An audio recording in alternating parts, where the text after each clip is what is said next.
রহমতুল্লাহ। আমি মোহাম্মদ আনোয়ার জাহিদ, বয়স 38। আমি বাইকে অ্যাক্সিডেন্ট করেছিলাম দীর্ঘ 7 মাস আগে 14 জুন 2025 তারিখে। আমি অ্যাক্সিডেন্ট করার পরে যশোরে সদরে ভর্তি ছিলাম। ওখান থেকে বিভিন্ন জায়গায় ডাক্তার দেখাইছিলাম, ডাক্তারের পরামর্শ নিয়েছিলাম। আমার পা ভেঙে কুচকাচা হয়ে গেছিল। এই জায়গাটাই অ্যাক্সিডেন্টে এই জায়গাটা ভেঙে গেছিল। তারপরে হাঁটুর থেকে পুরোটাই ফ্র্যাকচার হয়ে গেছিল। তারপরে আমি ইবনে সিনায় মুশাররফ স্যারের সন্ধান পাই। পাওয়ার পরে স্যারের সাথে যোগাযোগ করার ফলে আমার অপারেশনটা আল্লাহর অশেষ রহমতে স্যারের মাধ্যমে খুব সুন্দরভাবে সম্পূর্ণ হয়েছে। আজ আবার স্যারের কাছে আসলাম।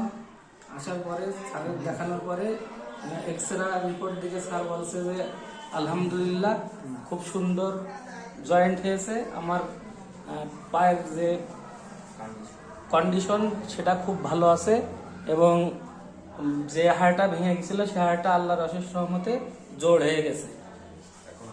এটা আমি খুব খুশি। আজকে আমার কাছে অনেকটাই ভালো লাগছে। ঠিক আসেন।